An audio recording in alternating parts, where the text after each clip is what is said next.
আসসালামু আলাইকুম। তোমরা আমাকে অনেকেই বলতেছিলা যে ভাইয়া খুলনা ইউনিভার্সিটি সি ইউনিটে শেষ মাসে আমরা আসলে কিভাবে পড়বো এবং কোন জিনিসগুলো করলে আমরা খুলনা ইউনিভার্সিটি সি ইউনিটে একটা সিট কনফার্ম করব। তো দেখো, এই বছর তোমাদের আসলে সব থেকে বেশি কম্পিটিশনটা খুলনা বিশ্ববিদ্যালয়ে হতে যাচ্ছে, কারণ এইখানে আসন সংখ্যা অনেক বেশি কমে গেছে। তোমরা সবাই জানো, তোমাদের যদি আর্টসের ইউনিটের মধ্যে শুধুমাত্র অ্যাকচুয়াল যে সাবজেক্ট গুলো আছে, অর্থাৎ আমরা যদি কলা মানবিকের শুধু সাবজেক্ট গুলা দেখি, তাইলে তোমাদের 338টা মাত্র আসন আছে এবং এইটার সাথে আরো 53 বা 56টা আসন এক্সট্রা হবে, সেগুলা চারুকলা রিলেটেড। সো তুমি যদি চারুকলার হিসাব বাদ দাও, শুধুমাত্র আর্টসের যে সাবজেক্ট গুলা, যেমন বাংলা, ইংলিশ, তারপরে হচ্ছে ল, ইকোনমিক্স, এমসিজে, এই ধরনের, তারপরে ডেভেলপমেন্ট স্টাডিজ, এই যে হিস্ট্রি, সোশিওলজি, এই টাইপের যে সাবজেক্ট গুলো আছে, এই সাবজেক্ট গুলা টোটাল হচ্ছে 338টার মতো সিট।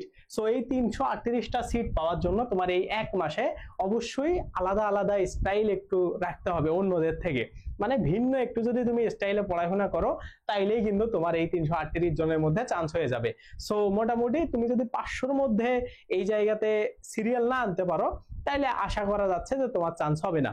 সো এই 500 আসনের মধ্যে বা 500 সিটের মধ্যে কিভাবে থাকবা এবং কোন জিনিসগুলো করবা, আজকে আমরা বিস্তারিত আলোচনা করব। তো প্রথমে আমরা সবাই জানি যে এইখানে কি প্যাটার্নে প্রশ্ন আসবে। আমরা যদি দেখি, বাংলা থেকে 20 মার্কের লিখিত এবং ইংরেজি থেকে 20 মার্কের লিখিত, এই টোটাল 40 মার্কের তোমার লিখিত প্রস্তুতি আসবে এবং এরপরে বাংলা, ইংলিশ, জিকে, এই তিনটা মেলায় 60 মার্কের এমসিকিউ এর মানে প্রশ্ন তোমাদের হবে। সো তোমাদের মেইনলি ডিফারেন্সটা তৈরি করে দিবে এই 20-20-40 মার্ক, অর্থাৎ তোমাদের এই লিখিত বাংলার 20 এবং লিখিত ইংরেজির 20।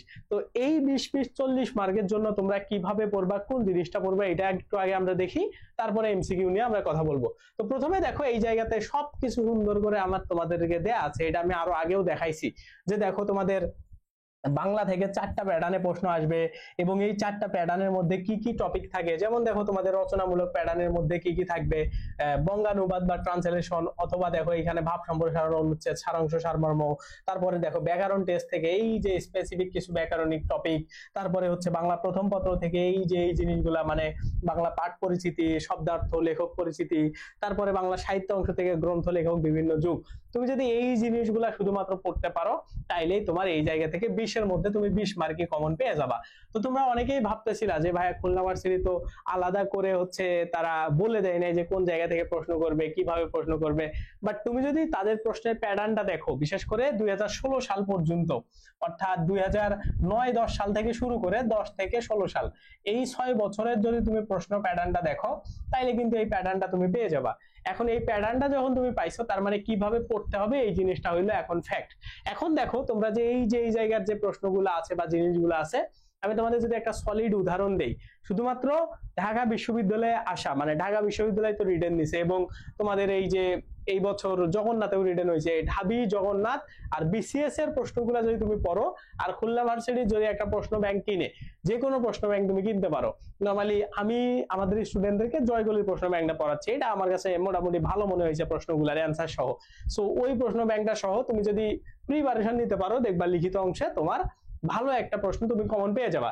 দেখো, কিছু কিছু টপিক আছে যেগুলা কমন না পাইলেও লেখা যায়, যেমন দেখো এই যে ভাব সম্প্রসারণ, তারপরে হচ্ছে মানে এই যে অনুচ্ছেদ টাইপ, যে টাইপের জিনিসগুলো আর কি বিস্তারিত, এগুলা লেখা যায়। বাট কিছু কিছু জিনিস আছে যেগুলাকে পড়ে পড়েই কমন ফালাইতে হবে। যেমন কি দেখো, এই যে ব্যাকরণিক যে বিষয়গুলো আছে, এগুলার সম্পর্কে যদি তোমার ভালো ক্লিয়ার কনসেপ্ট না থাকে, তাহলে কিন্তু তুমি এগুলো অ্যান্সার করতে পারবা না। আর তোমরা সবাই জানো এই জায়গাতে এগুলো সংক্ষিপ্ত আকারে লিখতে হবে, মানে কোনো অপশন থাকবে না বা একটা ঢালাও লেখার কোনো অপশন নাই। সো সংক্ষিপ্ত প্রশ্ন মানে এক কথায় প্রশ্নের উত্তর টাইপের তোমার ব্যাকরণিক সলভ করতে হবে। সো ওই জায়গা থেকে কি ধরনের ধ্বনি পরিবর্তন, এইটা উদাহরণ সহ লেখো। ধরো তোমাকে বলা হইলো যে প্রগত বলতে তুমি কি বোঝো এবং সেটার উদাহরণ দাও, বা বলা হইলো যে ধরো তোমার এইখানে কি বলা হয়, ধরো সমীভবন নিচের, মানে সমীভবনের কয়েকটা উদাহরণ এবং এটা কাকে বলে, এইটা এইভাবে লেখো। এই টাইপের প্রশ্নগুলো তোমাদের আসতে পারে।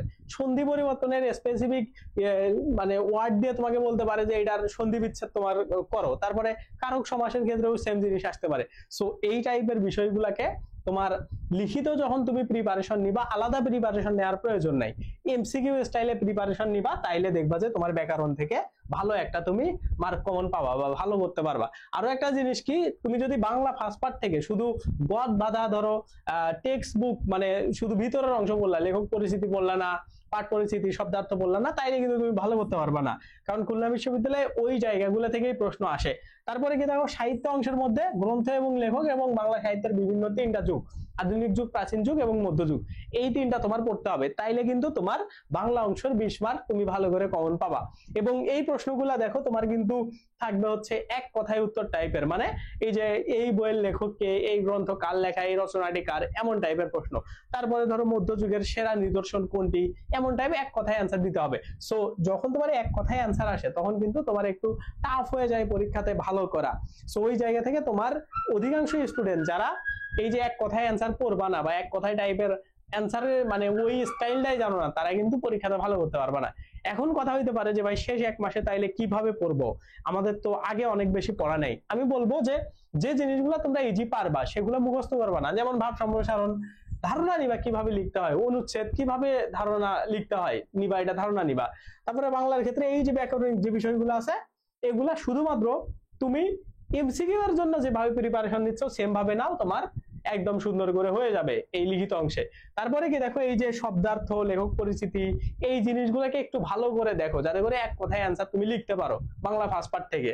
তারপরে এই যে গ্রন্থ এবং লেখক সম্পর্কে প্রিভিয়াস ইয়ারের আসে এমসিকিউ প্রশ্নগুলো মুখস্থ করো, তাও তুমি কমন পাবা। এবং এইখানে খুলনা বিশ্ববিদ্যালয়ে যেগুলো আসছে সেগুলো পড়ো, তাইলে দেখবা তোমার এই জায়গাতে তোমার 1 মাসে এই লাস্ট পড়াশোনাটার কারণে তোমার ভালো করতে পারতেছো।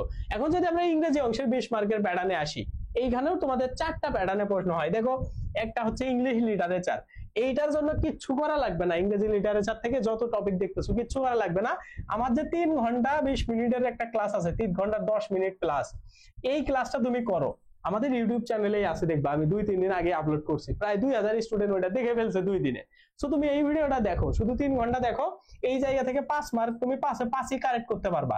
তুমি যদি 5 না কারেক্ট করতে পারো, পরীক্ষা দিয়ে এসে আমার এই ভিডিওতে উল্টোপাল্টা কমেন্ট করে দেও, এতটুকু আমি তোমাকে গ্যারান্টি দিচ্ছি। ওই ক্লাসটা এত সুন্দরভাবে নেওয়া হয়েছে, ওইটা আমাদের পেইড ব্যাচের জন্য নেওয়া ছিল, বাট আমি তোমাদের জন্য ফ্রি করে দিছি।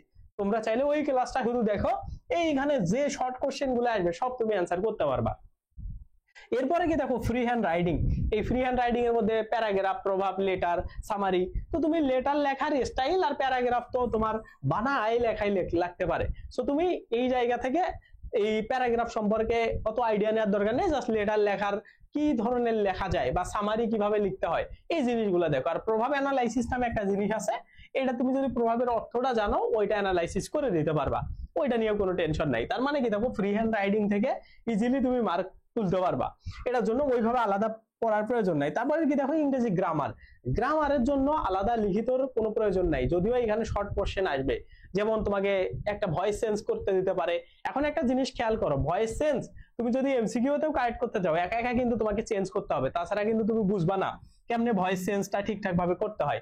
সো আমার সাজেশন থাকবে তোমরা এই যে ব্যাকরণিক যে মানে গ্রামেটিক্যাল যে বিষয়গুলো আছে এগুলাকে সুন্দর করে কারেক্ট করার জন্য তোমরা জাস্ট এই যে টপিকগুলো আছে এই টপিকগুলোকে এখানে একটা স্ক্রিনশট দাও, এই টপিকগুলা তোমরা সুন্দর করে ভালো করে পড়বা, মানে এগুলাকে একা একা, বিশেষ করে ভয়েস ন্যারেশন মানে এইচএসসি রিলেটেড যে গ্রামেটিক্যাল টপিকগুলো আছে ওগুলা চেঞ্জেস ভালো করে শেখো, তাইলে লিখিত তুমি সুন্দর করে কারেক্ট করতে পারবা। ওকে, তারপরে কি দেখো এই জায়গা থেকে প্যাসেজ থেকে অ্যান্সার, বিশ্বাস করে এই প্যাসেজ থেকে অ্যান্সার এটা নরমাল অন্যান্য ভার্সিটির মতো এইখানে আসে না, এইখানে আসে একটা ইনস্ট্যান্ট তোমাকে কবিতা দেওয়া হবে, ওই জায়গা থেকে খুঁজে খুঁজে অ্যান্সার বের করতে হবে। সো ভোকাবুলারি যদি তোমার স্ট্রং থাকে তুমি এই জায়গায় অ্যান্সার করতে পারবা। তার মানে একটা জিনিস দেখো, খুলনা ভার্সিটিতে লাস্ট সময়ে স্পেসিফিক কয়েকটা জায়গা আছে, তুমি যদি এগুলোর মধ্যে চিন্তা করো লিটারেচারটা শুধু ভালো করে পড়া লাগবে, তুমি যদি বাংলার ক্ষেত্রে চিন্তা করো, বাংলার প্যাটার্নের ক্ষেত্রে চিন্তা করো, দেখবে এখানে এই যে গ্রন্থ লেখক, তারপরে হচ্ছে এই যে শব্দার্থ, লেখক পরিচিতি, এগুলো ভালো করে পড়া লাগবে, আর বাকিগুলা কিন্তু এমসিকিউ পড়ার সময় তোমার হয়ে যাবে। সো তোমার কিন্তু পড়াশোনাটা একটু কমে যাচ্ছে বা একটু তোমার এই জায়গাতে এইটা সুন্দর করে কমে যাচ্ছে। এইখানে দেখো এই পিডিএফটাতে আমাদের সুন্দর করে সবকিছু রুটিন দেওয়া আছে, কেমনে কি কিভাবে পড়তে হয়। সো এইভাবে হচ্ছে ডিটেলস সুন্দর করে দেওয়া আছে, এটা নিয়ে আমি অলরেডি ভিডিও বানাইছি যে কোন টপিক থেকে কিভাবে প্রশ্ন আসে, কত মার্ক আসে। এখন কথা হইলো যে এই জিনিসগুলা তাইলে এখন পড়বা কিভাবে, মানে তুমি তো এই যে বাংলা ইংলিশ জিকে সবগুলা তো তোমাদেরকে মানে কম্বাইন করে এই বাংলা আর ইংলিশের রিটেন মিলা প্রিপারেশনটা নিতে হবে। এখন পড়বা কিভাবে দেখো, তুমি বুঝতে পারতেছো যে কোন জিনিসগুলা একা একা লেখা যাবে, যে জিনিসগুলো একা একা লেখা যাবে ওই জিনিসগুলোকে বাদ দাও, বাকি যে জিনিসগুলো একা একা লেখা যাবে না ওইগুলা ক্লাস করো, ওইগুলা নিয়ে পড়াশোনা করো, বিশেষ করে শর্ট কোশ্চেন, এক কথায় উত্তর যে প্রশ্নগুলো আসবে, যেমন বাংলা থেকে তোমার 8-10 মার্কের এক কথায় আসবে, ইংরেজি থেকে 8-10 মার্কের এক কথায় আসবে, এই এক কথায় প্রশ্নের অ্যান্সারগুলো কিভাবে কারেক্ট করা যায় এইটাকে আইডেন্টিফাই করে টার্গেট করে পড়াশোনা শুরু করো, তাইলে তোমার এই সি ইউনিটে ভালো করার একটা চান্স থাকবে। এবং এমসিকিউ অংশের জন্য কোনো কিছু করার দরকার নেই, তোমাদের তো রাজশাহী ইউনিভার্সিটিতে পরীক্ষা বাংলা ইংলিশ জিকে, ওই বাংলা ইংলিশ জিকের এমসিকিউ রাজশাহীর জন্য যে প্রিপারেশনটা নিবা সেম প্রিপারেশনটা নিয়ে খুলনা ইউনিভার্সিটিতে পরীক্ষা দিও। 2 দিন আগে পিছে পরীক্ষা, 17 আর 19 তারিখে। সো এই 2 দিনে তোমার মানে এমন না যে তুমি আলাদা করে রাজশাহীর পড়লা আলাদা করে খুলনার পড়লা, এমন না, জাস্ট একটার প্রিপারেশন নাও, দেখবা সবগুলা হয়ে যাবে। তার মানে এমসিকিউ প্রিপারেশনের সময় যে প্রিপারেশনটা তোমার রাজশাহী কভার করবে সেইটাই ওইভাবে নিবা, মানে বাংলা ইংলিশ জিকে রেগুলার পড়বা, জাস্ট খুলনাতে ভালো করার জন্য তোমার এই যে এমসিকিউ মানে যে রিটেন পার্টটা আছে এটার সংক্ষিপ্ত প্রশ্নগুলো যাতে ভালো করে পড়তে পারো, এই এক মাসে এটা এনশিওর করবা। তার মানে এই এক মাসে তোমার কাজ হচ্ছে বাংলা ইংলিশ জিকে, বিশেষ করে বাংলার জন্য বাংলার মুখস্থ অংশ, ইংরেজির জন্য ইংরেজির মুখস্থ অংশ, এইগুলাকে ভালো করে দেখে, প্লাস হচ্ছে গ্রামার গুলোর কম্বিনেশন করে পড়বা। বাংলা গ্রামারের লিখিতর জন্য পড়তেছে, এমসিকিউ এর জন্য যাতে হয়, ইংরেজি এমসিকিউ এর জন্য পড়তেছে, লিখিত জন্য যাতে হয়, এই জিনিসটা মাথায় রেখে তুমি যদি লাস্ট এক মাস পড়াশোনা করতে পারো তাহলে তোমার জন্য ভালো হবে। আর প্রশ্ন ব্যাংকটা তো খুলনা ইউনিভার্সিটির পড়বাই লাস্ট এক মাসে, তার মানে লাস্ট এক মাসে তুমি এই জিনিসগুলোকে আইডেন্টিফাই করে পড়ো, আশা করি তোমার পরীক্ষাতে ভালো করার একটু চান্স থাকবে অন্যদের থেকে, ঠিক আছে? তো তোমরা যারা যারা মানে এই জিনিসটা বুঝতে পারছো আগেই, তারা তো অনেক ভালো পড়াশোনা শুরু করছে, ইভেন আমাদের ব্যাচে যারা আছে ওরাও তো এইরকম করেই পড়াশোনা শুরু করছে, ওদেরকে আমরা পড়াচ্ছি। আমাদের রিটেন ক্লাসগুলো প্রায় শেষ খুলনা ইউনিভার্সিটির, আর 2টা মাত্র আমাদের ক্লাস বাকি আছে। সো তোমরা যদি চাও আমাদের রিটেন ব্যাচটাতে ভর্তি হবা তাইলে ভর্তি হইতে পারো। ভর্তির জন্য আমাকে এই নাম্বারে নক দিবা 01780647899। ওকে, সো এইখানে কিন্তু আমরা খুলনা ইউনিভার্সিটিকে টাইট করে খুবই ভালো করে পড়াচ্ছি।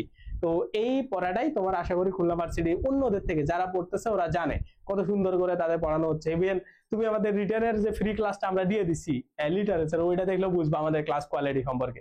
সো আমাদের রিটেন ক্লাসগুলো ঈদের আগে শেষ হচ্ছে, প্লাস প্রশ্ন ব্যাংক সলভের সবকিছু ঈদের আগে শেষ হবে, পরীক্ষাও রিটেনের শেষ হবে। ঈদের পরে 5 এপ্রিল থেকে শুরু হবে আমাদের এমসিকিউ এর ক্লাস, যেটা তোমার রাজশাহী প্লাস এই জায়গাতে খুলনা ইউনিভার্সিটি কভার করবে। এরপরে আবার এই ব্যাচে ভর্তি হইলে গুচ্ছেরও প্রিপারেশন হবে। সো তোমরা এখনো চাইলে ভর্তি হইতে পারো, জাস্ট যে রিটেনের ক্লাসগুলো হয়েছে ওগুলা রেকর্ডেড করা লাগবে, আর বাকি যেগুলো আছে ওগুলা তো লাইভে তুমি করতে পারবা, এক্সাম ও লাইভ সব দিতে পারবা। সো এই হচ্ছে কথাবার্তা। তোমরা যারা চাও এই নাম্বারে নক দাও, আর ভিডিওটা ভালো লাগলে অবশ্যই লাইক দাও, চ্যানেলে নতুন হইলে সাবস্ক্রাইব করো। আল্লাহ হাফেজ, বাই বাই।